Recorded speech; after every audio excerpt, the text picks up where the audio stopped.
So I'm Melanie Albert. Oops, I have to accept that we are recording this. Hang on. Okay.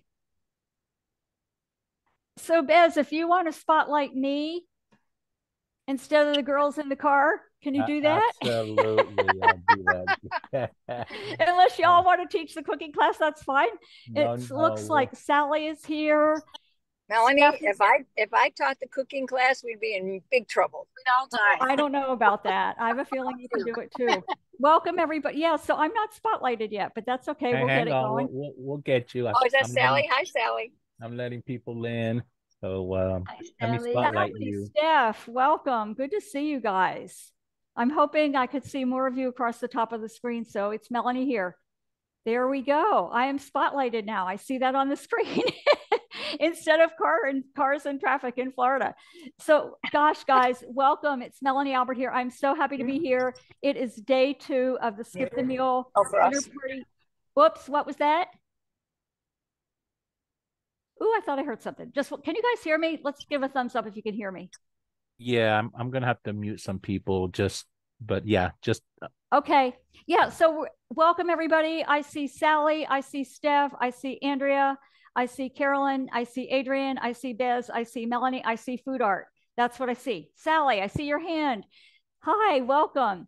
So it's the Skip the Meal Dinner Party Challenge where we're going to create beautiful food with what our local farmers are growing and host an incredible appetizer dinner party. And we're going to impress our friends so much that they go, wow, that's the intention. So yesterday we got started. We got to know each other. It looks like somebody else is joining us. I think it's Betty. It's so funny. I have my big TV screen. It's pretty far away. It's like an eye test to see if I could read, but I'm kind of doing it a little bit. So yesterday we really talked about the food, and I gave you guys a little bit about why I'm here. So my background, it really started with my mom and nutrition. And I just love food. I love food. I love eating organic. I love eating locally. I love hanging out with farmers. If I had more time this morning, I would have been hanging out with them for hours.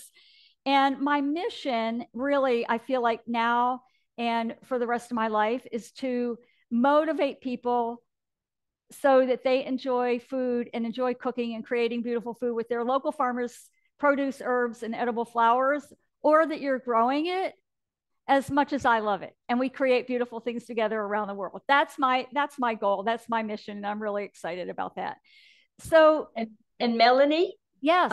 If you'll notice, Sally has her hand up. She'd love to ask a question that relates to yesterday before we get started.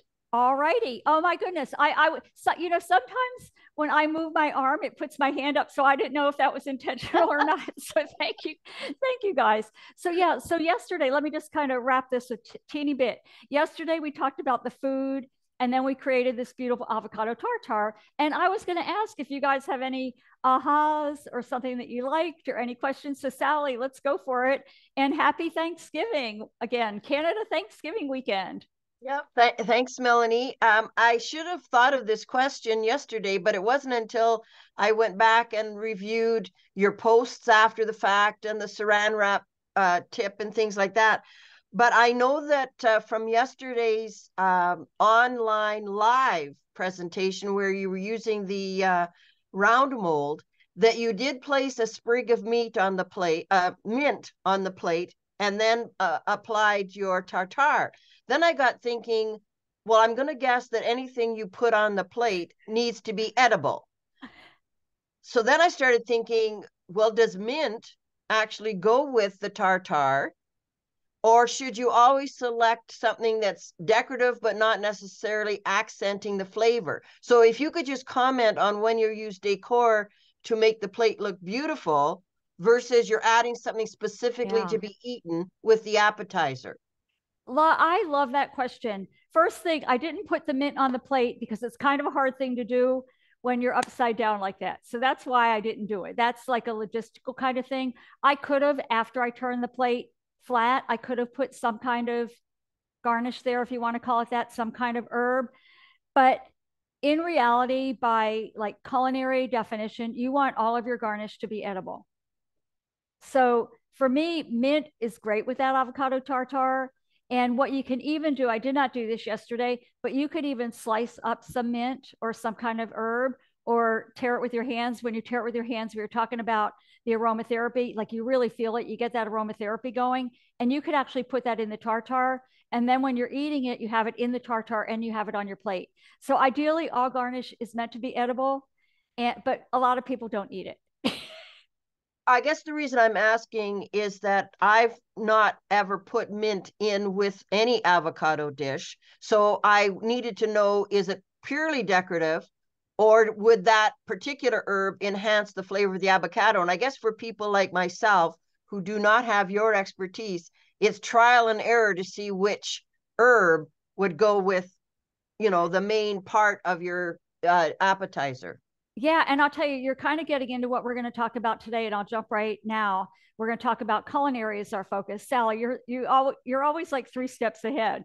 So I'm going to talk about culinary, but then culinary formulas. So I think Steph is here. Steph with the big heart. I see Steph. So culinary formulas is learning, for instance, the avocado tartare the way we did it yesterday with those basic ingredients. And then you start experimenting it yourself and you find out what you like.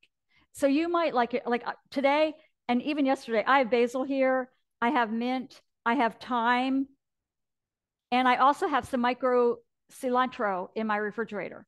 So you can always mix and match. What I did yesterday, and I didn't say this because I didn't want to, I don't want to focus on one thing at a time and then kind of move forward. But with the color, oh my gosh, I touched this stuff again and I'm smelling that aromatherapy. I'll tell you, if anybody needs a jolt of energy, keep some fresh herbs in your house or in your office. Maybe we need to move it into our office and just enjoy it. But so you can use the basic formula with the avocado, with the lemon, with the salt, and then with the chopped vegetables that we did yesterday. But then if you want to experiment with lime, or you want to experiment with lemon and lime, or if you want to experiment with grapefruit, you could do that. But it's learning the formula first. Like yesterday, we had the carrots, the onions, let me think, the carrots, the onions, the peppers, and the cucumbers. You could use other veggies in there. And that's the point of a formula. So you don't really have to, I really am getting ahead of what I was going to talk about, but that's okay. It's cooking without recipes. I know we've all heard that. Lots of time in plant-based, people go, the recipes are too hard. There are too many ingredients. I can't do it. I have this long list and I give up. But with this formula way of cooking, with intuitive cooking, I like to call, a lot of people call it, I'm not the only one, but intuitive cooking, if you know that base formula, you don't need recipes. So does that help, Sally? It was a long answer to a short question, but that's kind of where we're going with this. It's starting with the food, learning the culinary, playing around with culinary formulas for some major things like the avocado dish, and creating beautiful food. That's it. So, okay. Thanks, Adrian. I see a thumbs up. Thanks, Sally. Any other comments or questions or ahas about yesterday before we move forward? I'm going to do my best to end on time. I know we were 11 minutes over yesterday. I'm going to do my best. And if I have to skip some things and move until tomorrow, we'll just have to do that rather than keeping you guys. Any other comments or questions or ahas?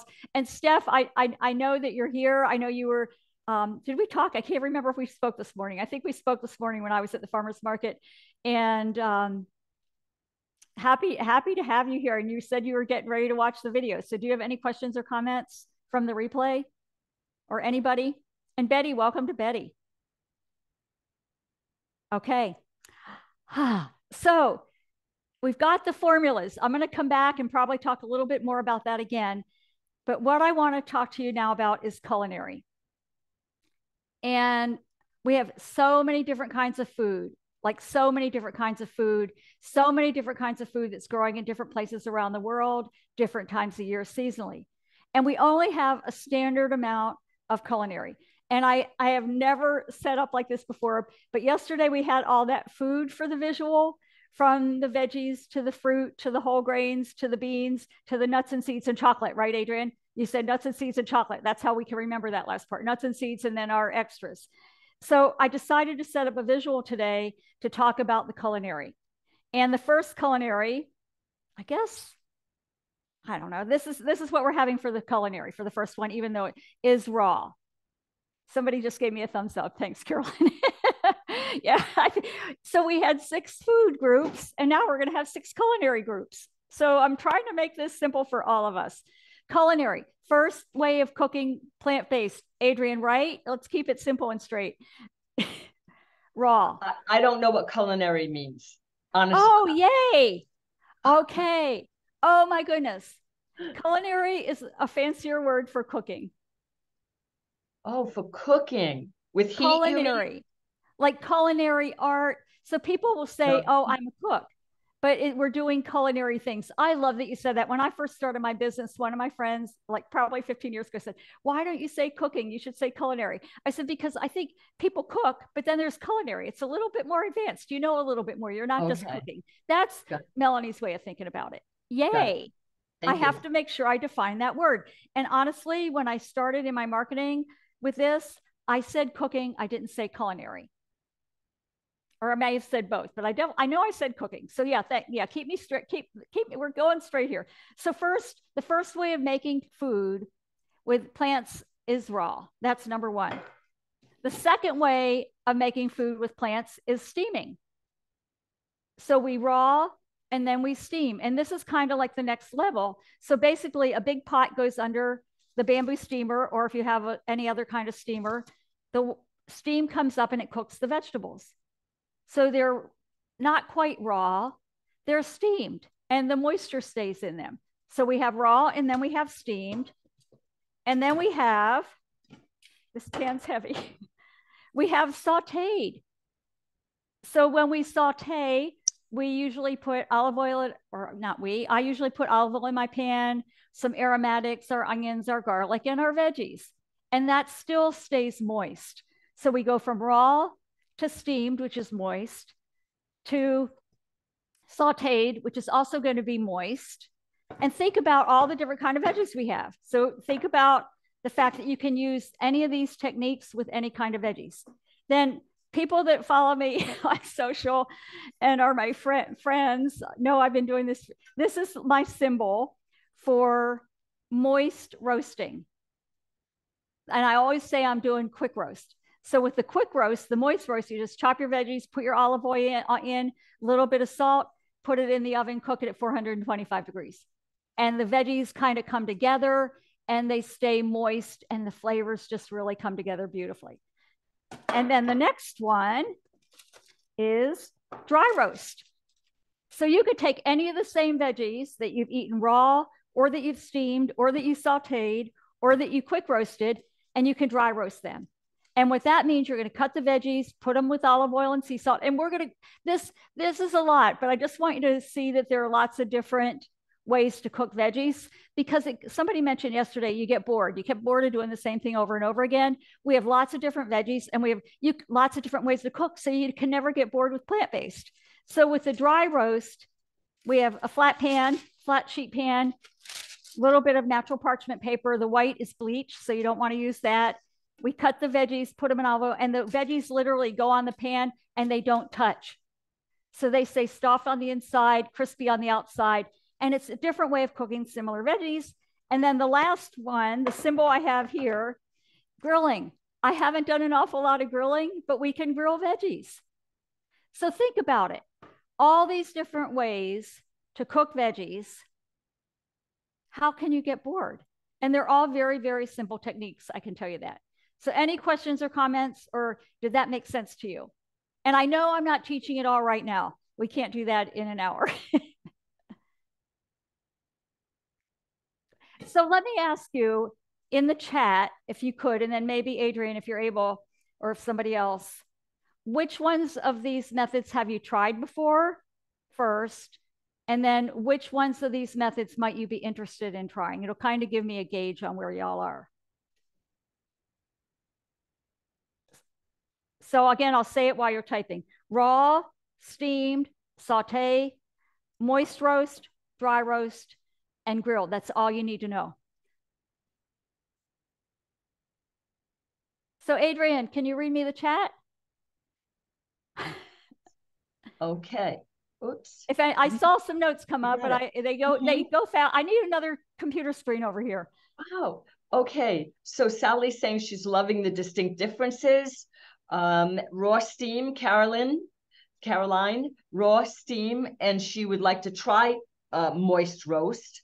And Sally said she tried them all, not necessarily with veggies. I'm a dry roast and moist roast interested. And Bez is I supervise those who do it in my house. And what was that? I'm sorry, Bez said that he supervises those who do it in his house.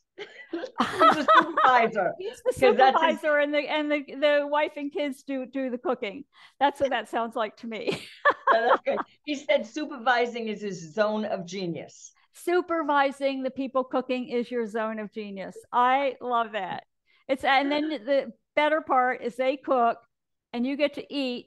But when I grew up, the cook never had to clean up. So, and I really am not, I have to clean up. I think part of the cooking, like we were talking about mise en place yesterday, and that's part of the rhythm. Part of the cooking is going to the store. It is having everything orderly and organized. It is cooking, and then it's cleaning up. I do a lot of events at farms and people say, I want to help you. It's like, that's part of the process. It's part of the rhythm of cooking. So I do it all. So any questions about any of these? I know that, I'll be doing future programs, obviously, more than just today. And I teach all of this. The other thing is I will promise myself right now to do my best to start posting more of a little of all of them. Because I get stuck in the rut with this one, with the moist roast, because it's so easy.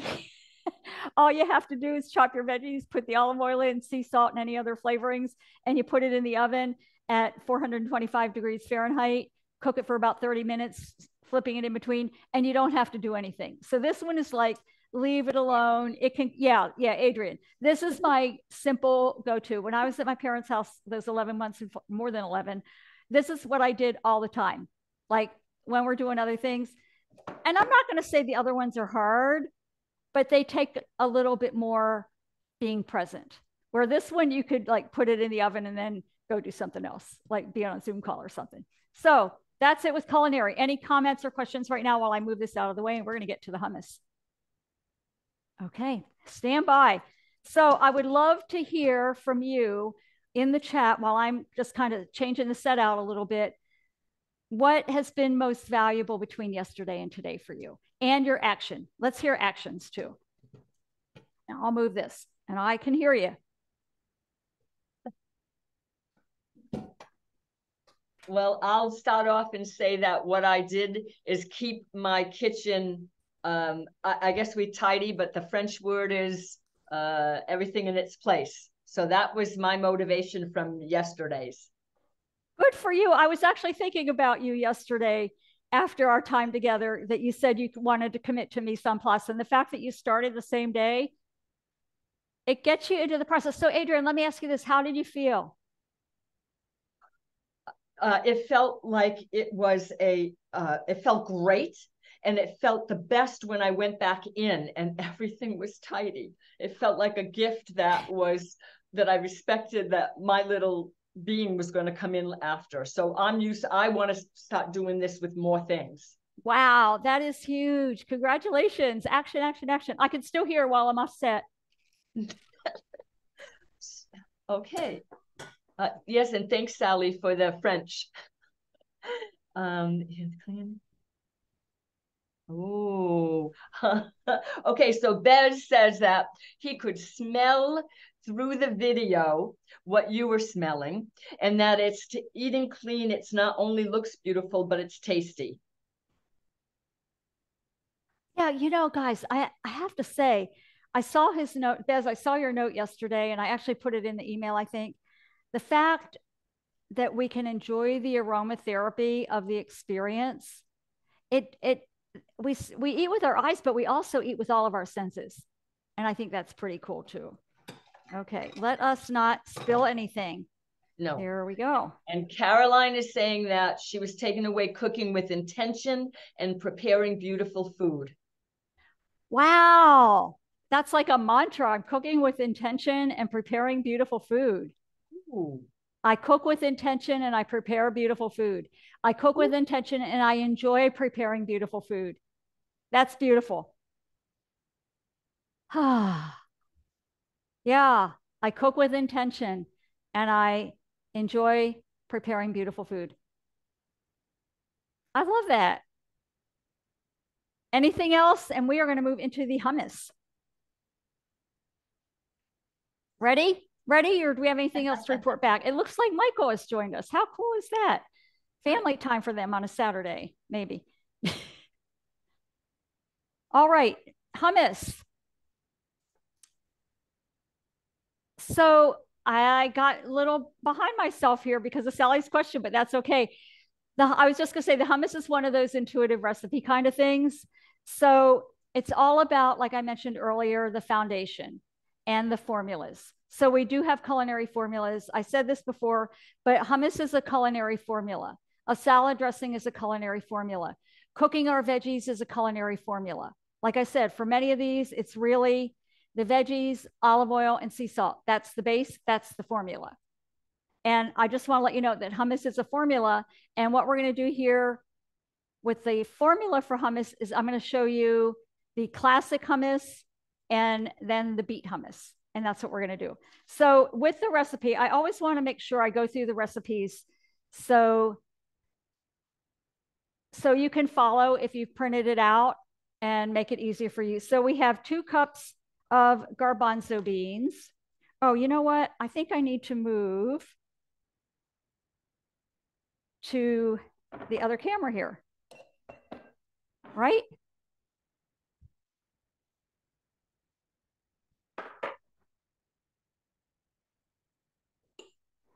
There, I'll move this stuff over a little bit.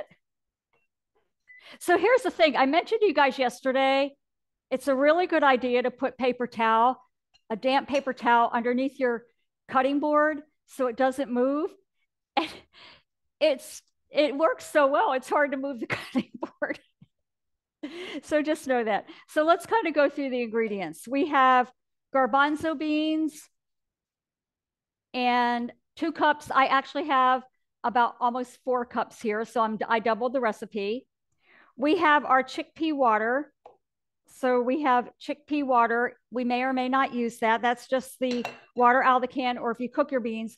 I honestly use cans just in the interest of time. And I just wanted to share this with you that I like to buy Eden. It's an organic brand. And the reason I buy Eden, if you look at the ingredients closely, where are they? It says organic garbanzo beans, water, and kombu seaweed. So you can cook your own beans and put kombu seaweed into the beans, and that tenderizes it. But when you buy Eden, they tenderize it. And it's the only brand that I've ever seen that has the tenderization. I was at a cooking event a long time ago with some seniors, and this man comes over to me. He goes, Melanie, I have a question for you. He said, how do I get rid of those things that happen all the time when I eat beans? You can imagine what he said. He said it out loud. And the farts. He said, how do I get rid of the farts? And I said, you could either put kombu in it. It will tenderize it. It will get rid of that gassiness. The other thing is when you cook your beans, soak them in water. Of course, they have to expand. They have to absorb the water to make them cook. But when you soak the beans like 8 to 10 hours overnight and then cook them the next day. And then the other thing that you can do, and I should probably post something on this as well, is when you're cooking your beans, the like suds come up, foam comes up to the top. You take the foam off, that's sugar, and that's going to harm the digestion a little bit too. So that's that. So I use canned beans just for the interest of time. And here are my garbanzo beans. You know, if you want to buy them. Then we have tahini. So tahini is basically sesame seeds. That's all it is, sesame seeds. So we're going to use about 1/4 cup, I believe, of sesame seeds. You know, I always talk about having mise en place bowls. You can use whatever you want. I like to use clear bowls, mainly because I teach classes and you can see it. So whatever kind, you don't have to use clear bowls just because I'm saying mise en place bowls. So we will put, and I've got to tell you, tahini has a really nice, to me, deep, rich aromatherapy. Oddly enough, you know, we're talking about aromatherapy. Tahini even has it, which you probably wouldn't think about. But what you can do if you want is you can grind.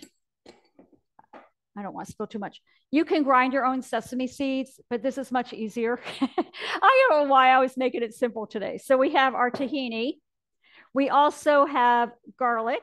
So I will, this is some, oh my gosh, guys, this is like elephant garlic that I bought at the farmer's market. Absolutely beautiful. And of course, my cutting board is underneath. So I'm going to move this for a second.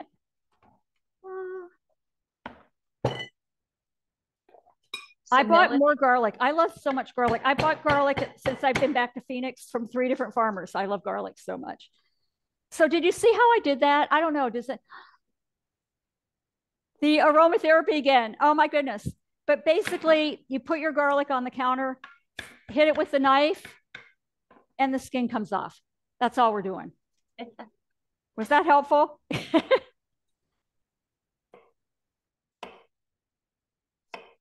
And I love garlic. I'm going to put quite a bit of garlic. Something that I like to say that a lot of people don't do when they're cooking, especially when they're using recipes, they forget that they need to taste. Not that we're doing it right now, but like when you're doing this and you have garlic or even the beet powder, as you're making it, taste as you go along. And you might say you want to add a little bit more of this. Yeah, what, Adrienne? So Carolyn was asking, what's up if we can't find, well, she didn't say it this way, but if we can't find, can we use can we take water from steaming beets instead of beet powder? Not sure how easy it is to find beet powder. Okay, that's a great question. What I would recommend doing, and what I do often, I will roast beets. So rather than the water, because the water isn't going to give you a lot of flavor. Oh my goodness, guys. I opened this up this morning and I'm just going, oh my goodness. So what you can do, my favorite way of roasting beets to use in something like hummus, I use that dry roast method where I put a little bit of olive oil on it, a little bit of sea salt, cut them up, put them on, let me show you. Put the beets on the flat tray and let them roast, and they are going to have incredible flavor, and I would use those. The other thing that is important to share is that beetroot powder, the other thing is if you have a dehydrator, you can cut beets into little pieces and put them in the dehydrator. So when you dehydrate, or with the beet powder is basically dehydrated beets. And no matter what dehydrates, when the water, the moisture is taken out, the flavor is going to be more intense. So that's why, again, back to this aromatherapy, the aromatherapy of this beet powder is way more beautiful than the aromatherapy from cooking beets. I can guarantee you that. Oh, yeah. But yeah, the other thing about, I love these questions because you guys have me thinking. If you can't find it, when I was in Florida and I couldn't get out of the house that much, I was using Instacart and Amazon. I hate to say it, but I was. I mean, sometimes we just have to fill in the gaps with those other things, and that's what I did. So was that helpful? Yes, because you're saying that I don't know where beet powder is and that we could, if we wanted and couldn't find it, get it from Amazon. Yeah. Or Whole Foods or wherever we live in the city. Yeah, Whole Foods. Yeah, it's funny. I bought this when I got back to Phoenix the other day. I bought this in Sprouts, which is a grocery store. I don't know if they're where all of you guys live. It's kind of like a Whole Foods, but a little bit lower prices, if I just want to be perfectly honest with you. And I had to go to 3 Sprouts to find it. Like, okay. who would have known? They were out of it. So as I'm talking, I should tell you what I'm doing. So these are cumin seeds. Everything we're doing, the mindfulness of cooking with plants. I didn't even have to hardly open this, and I could smell the cumin. So I buy them in seeds. Let me see if I can show you that a little bit better. I buy the cumin in seeds versus powder. and then we'll grind it with a mortar and pestle because they will be fresher, and also the aromatherapy of it. Like seriously, that's part of the reason I do it.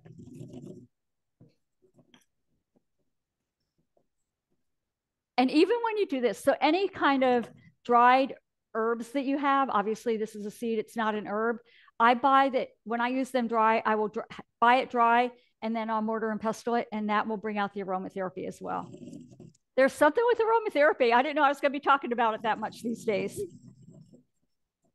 Yum, yum. Wow. So Michael would like to know, Melanie, if you can get garlic year round at farmers markets. Garlicky what? If you can get garlic year round at farmers markets. I doubt it.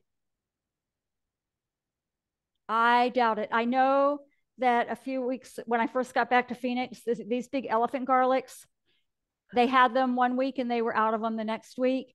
But now another farmer's market friend of mine had some different garlic, which was this one that I bought today.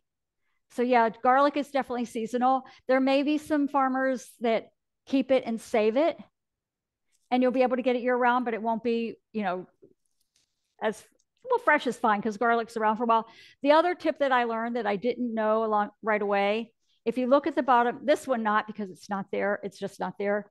But if you look at the bottom of garlic, especially like in the grocery store, how do I say this so it makes it clear?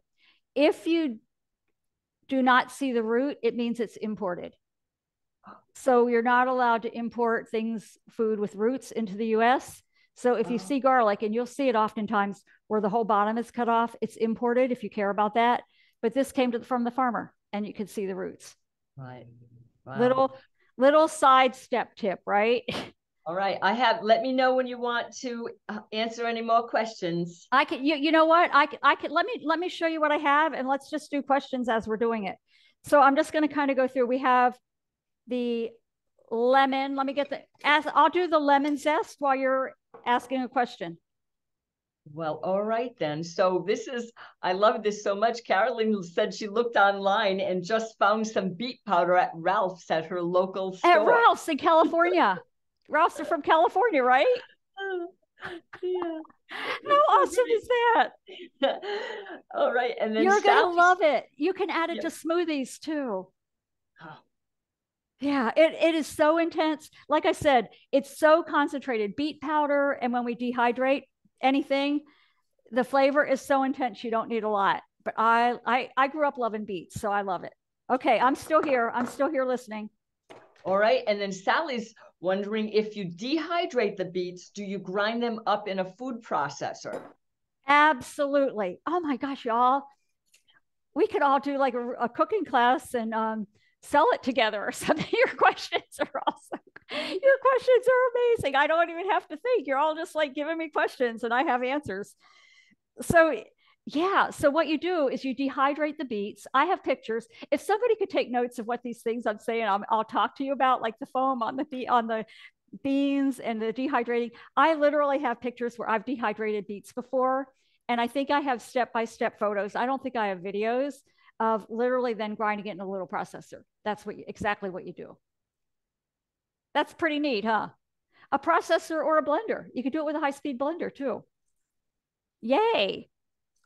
Everybody's going to have all these aromatic, lovely kitchens. Okay, what's next? What's the next question? I think we've covered them all for right now. Anyone else have one? Put it in the chat. Oh, look, I love this. And I'll just get this ready for us. All right, we're going to go through the ingredients and get moving on this. All right. So here we have it. Again, with the recipe guide, just so that you guys can kind of go through it. We have our chickpeas. We have our chickpea water in case we use it. The other thing that I put in here, which I don't think I've ever seen anybody else do, and it is kind of a nice flavor. Sometimes I'll use coconut water instead. Coconut water is a little bit sweet, and it just kind of smooths out the hummus. And I have never seen anybody do that. So that's our little I'll put that in my next book. That's our little secret on how to make it even better. And then we have our tahini. We have lots of garlic. We have lemon juice and lemon zest. We have our cumin seeds. I said coriander. I had some coriander seeds. I smelled them. They just were rotten, so I didn't use them today. But if you want coriander, you can. You don't really have to. And we have a little bit of sea salt. I'm actually going to use the sea salt that is not the stones here, and olive oil. And that's our hummus. So any questions about the ingredients before we blend that up? Okay, here we go. Move things again. The other table I had before this one was a little bit wider, but that's okay. When you renovate, right? Okay. So, all right, let me make sure we have this in the spot where you're going to be able to see it. Okay. See how hard it is to move this cutting board with that paper towel underneath? How's that? Is that going to be in a good spot? All right, it's so easy, guys. Pour in all of the ingredients. So there we have the garbanzo beans, the tahini, yum, yum. Oop, I picked up a fork. I wanted a spoon. Tahini. You could also put some sesame seeds in here if you want to do that as well. I mentioned that before, but even if you just want to add some for extras, that would be fine. We are going to put in our lemon juice and our lemon zest. Lemon juice and lemon zest. We will put in lots of garlic because I'm making this for me and I love garlic. You can put in as little or as much as you want. We're going to put in our cumin. Oh, seriously, the mindfulness, just touching that garlic. I don't know why I touched it. I normally don't do it that way, but that just kind of happened. I love cumin seeds, so I'm going to pour them all in. I know some of you know that this is the way I cook, right, Betty? It's just like, oh, I like that. I like that. I'm just going to do it that way. And a little bit of sea salt. So there we have it. Are we ready? You guys have all that?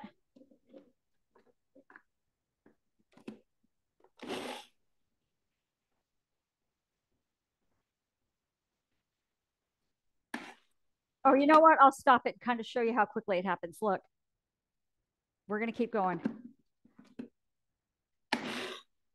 So a quick question, Melanie. Are you saying something? Oh, your question about food processor versus a blender. Is it the same? Is it different? Okay, let me finish this and then I'll answer it. Good question. Good question.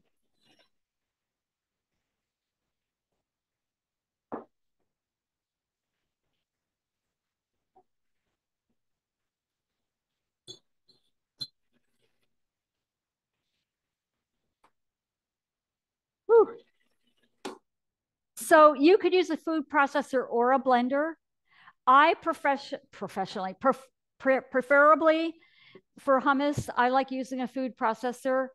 A blender tends to get things more watery faster, whereas a food processor keeps things a little bit more smooth. Does that make a little bit of sense? So that's just a personal preference. You could go either way. When I'm at my parents' house, they don't have a good food processor, so I use a blender. So here's what, look, guys. Can we have the full screen on that? Maybe? Look. Wow. Oh, it even smells good. So if you want to at this point, you could actually taste it and see if you need a little bit more or anything. I won't do that right now. So there is the classic hummus. Here's the classic hummus. As I mentioned, I think yesterday, that you could add turmeric to grains to add flavor to grains. You could also put some turmeric powder in here and make a turmeric hummus. I've done it for an event and people absolutely went crazy over it. Turmeric, a little bit of black pepper. The black pepper will make the turmeric a little bioavailable for your body. so that it works for the anti-inflammatory properties. But that's your classic hummus. After that, you can add whatever you want. And here we go. This is the fun part to me. There you go. Hang on.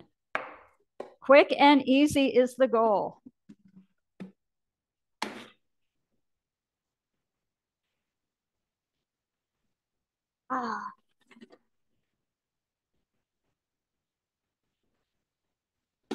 So I forgot something while I was talking, but that's okay. We'll make up for it.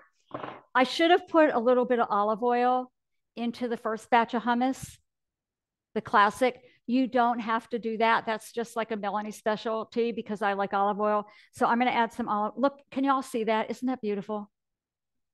Again, the beet aromatherapy. Like you go to a restaurant and you pay for this. You don't have to do that. You can just make it at home now, right?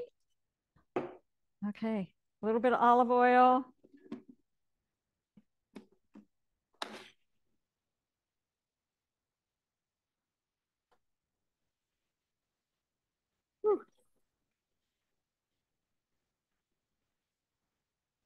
I'm getting so excited, you guys. My heart starts going because it's smelling so good and it's looking so good. So this is the first time ever in a cooking event or class that I've put my hummus in these kind of bowls, but oftentimes when I'm doing a class, I'll use regular mise en place bowls, but after I make the hummus and I want to eat it later, this is what I store them in. So I thought, you know what, why don't we just do that and save a bowl? Yeah, I can't wait for you guys to try it and tell me what you think. This is like soft ice cream. Remember when many of us were kids and we had soft ice cream? That's what this is looking like. But man, like I said, the aromatherapy of the beets is pretty incredible. So any questions about this? And then we're going to move to the pesto. I can't wait. All right, there is that. I'm going to move the, hang on. I have so many wires here. And with the issue with my kitchen, I lost a lot of plugs. So I can't use all my plugs. So all the plugs I don't have any plugs behind me anymore. So stand by. Let's just move this.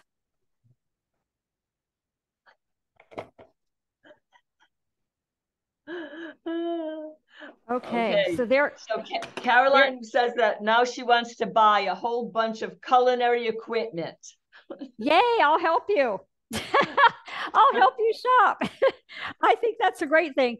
Honestly, you don't need that many. You need like a good knife, a good food processor, a good blender. There aren't that many, and you use the same ones over and over again. We don't have to overdo it, but it is definitely fun. So let us clean. So notice I didn't use any of the chickpea water. It was creamy enough without it, so I just kind of left it as it was. We are going to make our pesto now.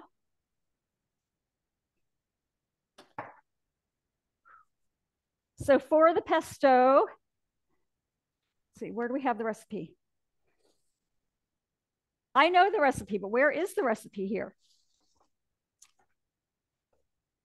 The pesto, basil leaves. So we have basil leaves. Let me move the hummus, move this over here. So, you know what? I'll just put it here. How's that? Basil leaves. We have basil leaves. This is going to be so easy. I'll move this here. Basil leaves, almonds, garlic. So I probably should have saved some of the garlic from before. Lemon juice. We have a half a lemon here. And olive oil and sea salt. And that's your pesto. This is actually another recipe that was so easy that I made for an event. It was an environmental event, and they just asked me to make some beautiful food for it for 50 people. And we literally made it in the kitchen where the event was happening. Like it was that simple and easy. So mise en place, getting everything into place. We're going to do that. We'll get our basil leaves. So with basil, some of you probably know you can eat the stems. These soft herbs, you can eat the stems. So just grab some basil leaves. I think I'm going to do it this way. Oh, wow. Look at that. These are beautiful, right? So there we have basil leaves, about a cup. That plant really went down fast, didn't it? Basil leaves, lemon juice. Let's grab another little thing, get some lemon juice going. So again, back to that mise en place concept, having everything ready and organized before we start kind of composing whatever we're making. That's what I'm doing right now. So I'm getting all of our ingredients together. So again, we have the basil leaves. I have a little bit of sea salt, the wrong one there, but that's okay. We'll make it work. I definitely need to strain the lemon juice this time. A little strainer, that's not much of a tool, but there we go. A little bit of lemon juice. We've got the sea salt. We have almonds and olive oil. That's it, guys. So here's another little fun tool. We have a little blender. So you could, or not blender, food processor. So you could use a big food processor or a little food processor. And I find that some people say, oh, I don't have the big food processor. So I found these little food processors, hang on, at Target for like $16. Wow. And it's a great little tool. I bought plenty of them when I was doing a lot of live events because we needed a lot of them. So here it is. Look at this. Little food processor.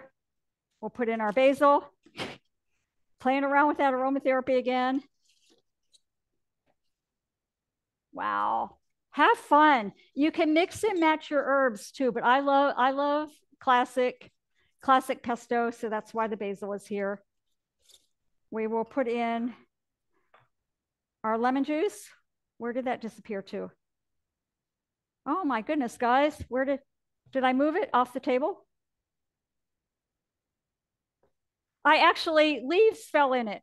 Some of the leaves fell. It's like, oh my God. So I did a cooking thing one time, and I asked them later on, what did you love most about it? And they said, we loved it when you were like so into what you were doing, you forgot about the veggies that were in the oven and they were burning. So every once in a while you do silly things and it's like, whatever, it doesn't matter. So again, we have the basil, a little bit of sea salt, the lemon juice, the almonds, put the top on. Here's the top. And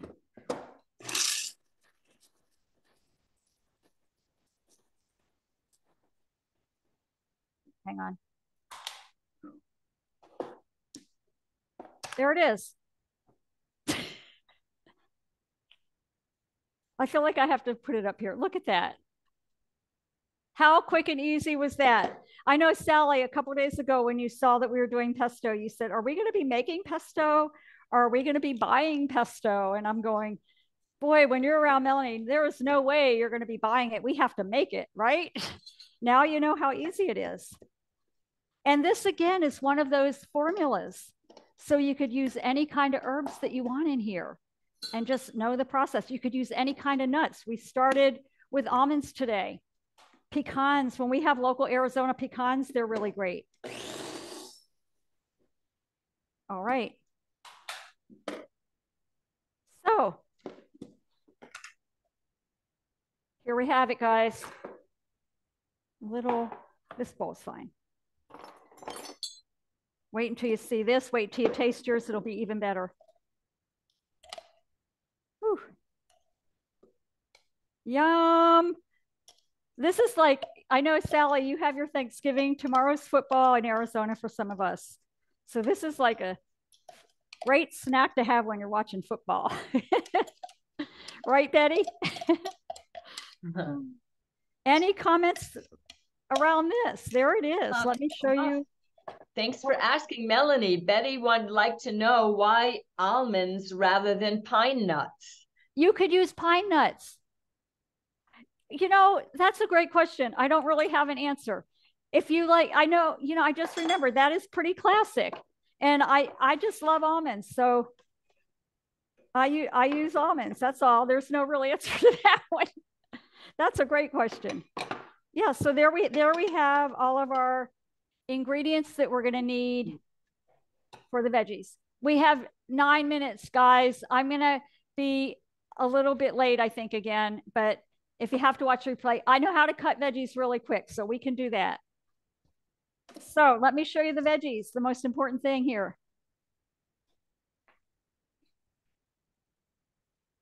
Look. Ooh.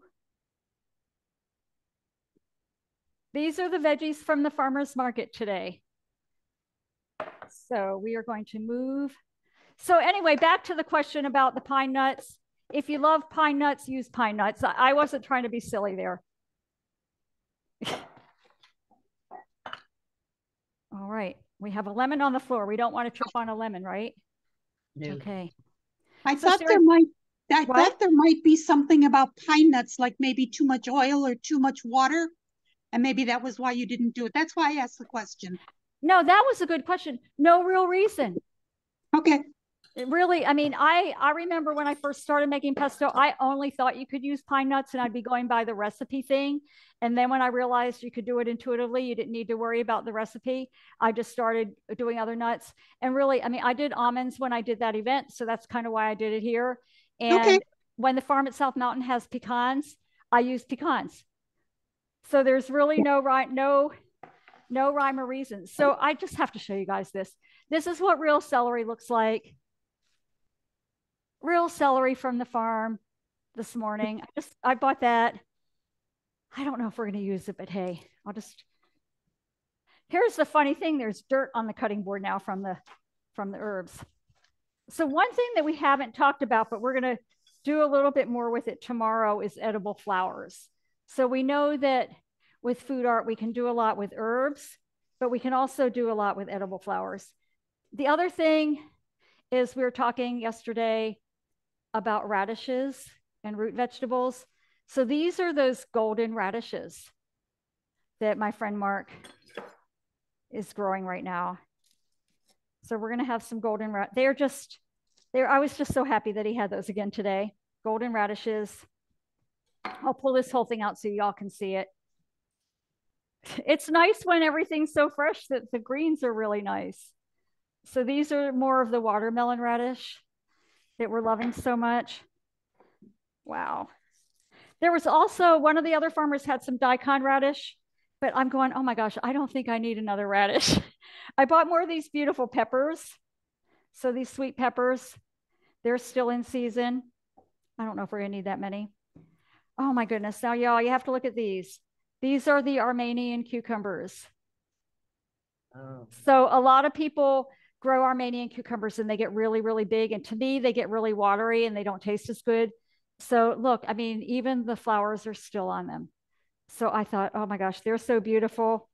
We'll have some Armenian cucumbers today. So this is about like shopping with the season and buying whatever the local farmers have and then creating.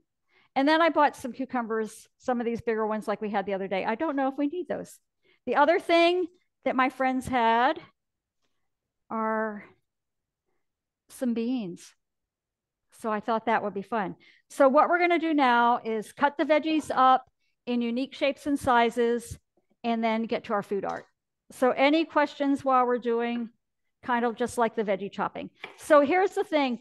We are going to put the hummus into the bowl, add some of the pesto, and then we'll food art with these beautiful veggies. That's kind of the goal. And I like to cut in unique shapes and sizes. And every time you do this, it will be different. And every time you do it, it'll be beautiful. So just don't worry. And these, like I said, wait until you see these. Look, aren't they pretty? Like my heart just starts going when I see beautiful food. It really, really does. And I told y'all yesterday, I'm not a big fan of radishes, but I'm loving the local radishes right now. Maybe I've just been away from them too long. Okay, there are the radishes. Right. This other, the watermelon radish, so we could cut it vertical or we could cut it in circles. What do you guys want to do today? What do you think? Yesterday we did it in circles. You want to do it vertical and see how it looks? Yeah? Okay, Adrienne. Yes, that's a yes. Okay, here we go.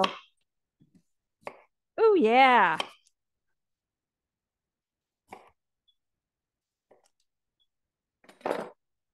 Whew, look at that. That's beautiful. All right, and we have the beans. I think I'm just gonna leave the beans for now because they're gonna be pretty as they are. Cut up some of the peppers in rounds. So again, different shapes and sizes. And I was kind of thinking about this week, how so many people that teach cooking or culinary, whichever one you want to say, they say everything has to be the exact size. And I had to, I got tested on that kind of stuff, but that's just not the way I could do it. Like I literally was like measuring, is this a quarter by a quarter by a quarter and anything? I learned all that, but I can't cook that way. So I can't teach that way, right? Intuitive, you don't need to do it that way. Okay. Wow. All right, there we go. I think we're good, guys. So the interesting thing is now that we have everything ready, the food art actually happens pretty quickly. I feel like I want to move this stuff out of the way. I don't know if that will get all. I probably shouldn't be playing with that camera while we're here. Ooh, I better not. Let's just leave it. I might turn it off for some reason. Okay, so there we have it. So we have our veggies, we have our hummus, we have our pesto, and we have our bowls. So whatever kind of bowl, whatever kind of shape, whatever kind of color, you could use black, you could use green. When I was in Florida, we had orange plates that I was using a lot. I love these bowls. And this is in many of my photos, this is the bowl I use a lot for hummus. So I'm going to do that today. So here we go. I'm going to move this big tray out of the way. Right to there. Yeah, that's okay. And move this over a little bit so you can see the bowl. We want to see the bowl, the most important thing, right? All right, so I need to get a spoon because I've dirtied all of those.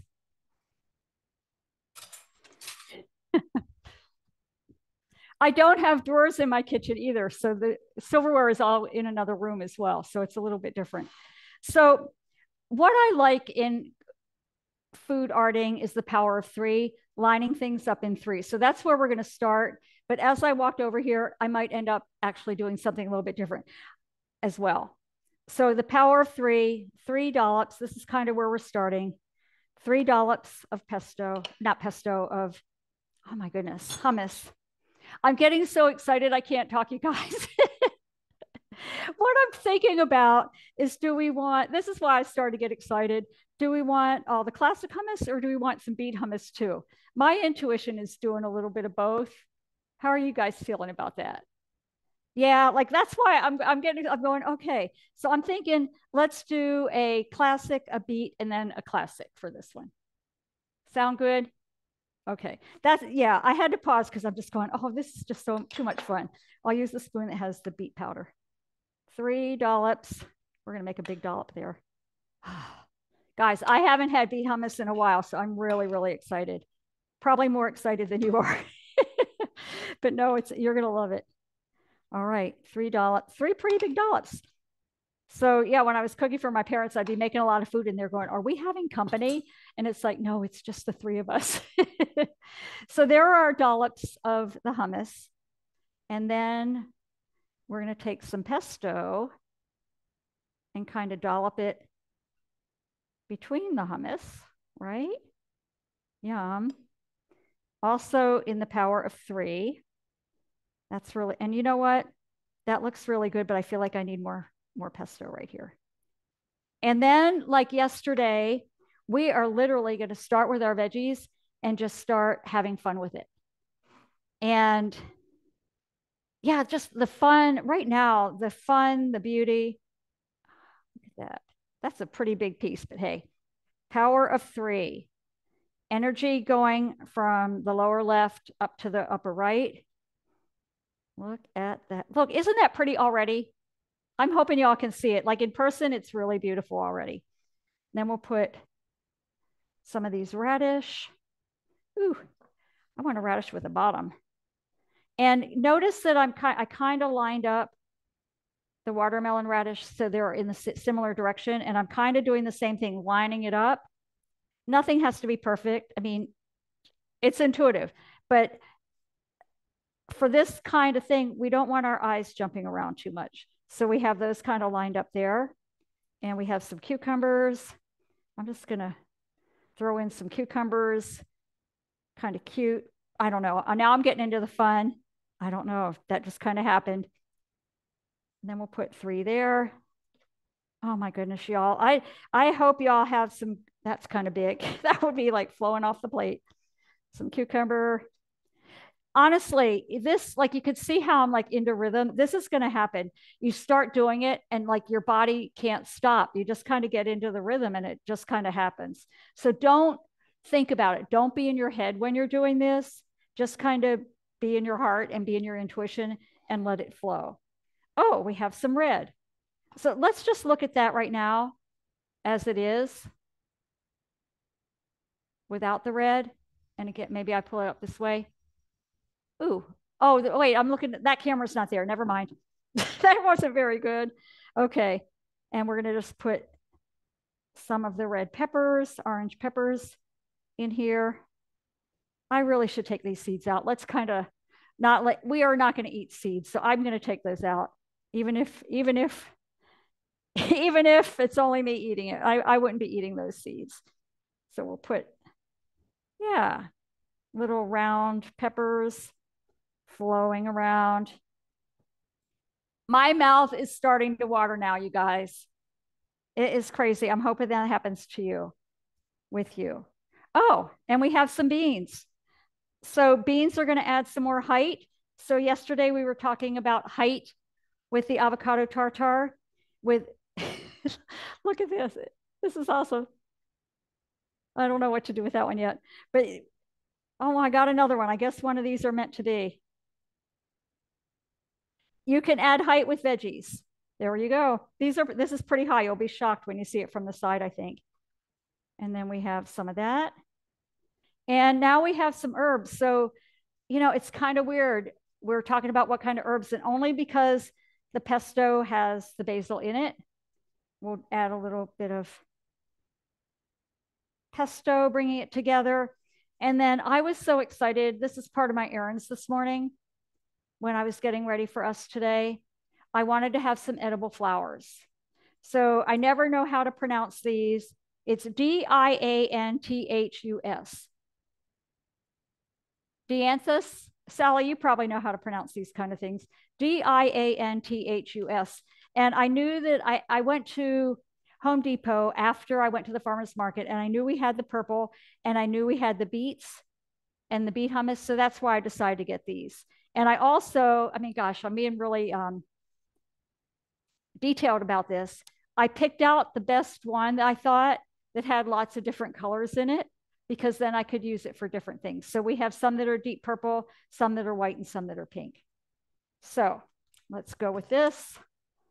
Oh. So you can eat the flower part of these. So Sally, even though I said you're supposed to be able to eat everything that you put on your plate, I guess here's a little exception. But here's something that you could also do if you want to be really a stickler to that, is just add the flowers.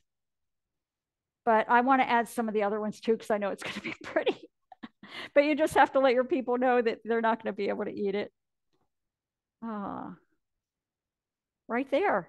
I feel like there's a little rhythm here with it's always flow and rhythm, guys. And I feel like we need a little bit more red coming down that way.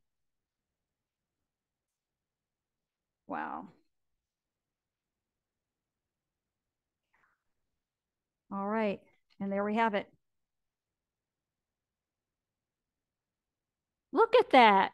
It always looks prettier when I lift it up than when I'm looking at it. Oh, Sally, you are the nicest person around. Sally's clapping. But seriously, when you do this and you like you're down and you're kind of looking not one dimensional, but you're looking down, but then you lift it up and you see that there really is a lot of height. So I think, if you think about what we've been talking about with food art and the mindfulness of this whole process, the mise en place, being present, different shapes and sizes, different colors of bowls, and yesterday and today, really focusing on height. One thing that I didn't mention yesterday, and I really wanted to, because I think this is really important for us as home culinary chefs, if you want to call it that, rather than restaurant chefs. A lot of home cooks, and I'll call them cooks, dump everything on a plate and they don't leave white space. So that's a mistake that most people make. A lot of people, they'll just fill up their plates and they don't leave white space, but you want to kind of showcase your food as art. And that's what's happening there. So that's it. I'm going to pull out our handouts. Let me see what you guys have in terms of any questions or ahas. I'd love to, I see somebody wrote bravo. Sally, you're so nice. I can't read the whole thing, but comments, questions, ahas, what you're thinking. I can't wait to see your all creations, and I can guarantee it's going to be beautiful too. Yeah. Okay, so Adrienne, Betty, I thought I saw you unmute, or maybe you had to leave. I did. Betty was wondering if you've ever tried to swirl the two hummuses together like a pinwheel, or make something that way. I think that would be fun. Who's had that question? Betty. Betty, do it then, or I'll do it with you. I'll play around with it. So you're thinking like having a beet on the bottom and then little dots of white and kind of streaming it together a little bit with a toothpick. I could play around with that. I think that would be fun. Good idea. I've mixed them up a little bit with swirls, but I've never really done it quite as dainty. Yeah. So anybody have any ahas? Are you ready to do this? All right. So what I want you to do today is, of course, make your hummus as soon as you can. Add it to your list for your party. You have your sheet from yesterday with your party where you're tracking when you're having your party. I hope you guys do this. When you're having your party, who you're inviting, what you're going to make, even where you're going to shop. Get it all on the calendar. But yesterday it was about food and kind of where are you with food. Today, really take a snapshot on where are you with culinary. Think about the different types of cooking that I talked about and the intuitive cooking and the formulas, and then what we did today. And how would you rate yourself and why? And then what would you like to do differently? Like, what is your goal with culinary? So that's what I have for today. I would just love to hear a final aha or action that you have. I think Adrienne had to leave. So oh no, she's still here. I thought she had to leave. So I don't know if she can read any chats, but yeah, a final aha or action that anybody would like to share. I can't wait to see your stuff. I know that tomorrow I'm going to be doing a green goddess dressing, and with some of the veggies that you've just seen, because I went shopping today, there's another market tomorrow morning, and we're going to have fun with salads tomorrow. And have fun with aromatherapy. Yeah. So Stephanie is saying, and so did I in the comments, that we're going to get that little mini processor. That little mini processor. Guys, it's plugged in there. I know you girls. It is so easy. It's so easy to clean. It's like I bought like 6 of them for my events. And it's easy to clean and quick. And look how it's little. Yeah, you'll love it. Target $16. I'm not marketing a company, but Target $16. Yeah. Anything else? Bravo from Sally. and amazing ingredients that you use. Everything's beautiful from Stephanie. And you know, I said this yesterday, and I really do believe this, that when we create food and if we really care, it starts with the beautiful food from the farmers. And like this morning, like I really don't need food in my refrigerator right now. I have plenty of food. But when I got there and I saw this beautiful food, I'm going, I have to have that beautiful food. Like I have to have it and I want to create with it. And then knowing, as we've said before, that we can create beauty with the beautiful food that the farmers are growing and they appreciate it too. It's pretty awesome. And then we, you know, this whole thing with this challenge was creating beautiful food and then serving it to your friends and family at a party and having them go, wow. And they go, wow, you made that? Wow, how cool is that? It's beautiful and it's delicious too. The other thing I literally just thought when I was thought about serving it, if you want, you could always drizzle some extra olive oil on top. And that would be good too. Yeah.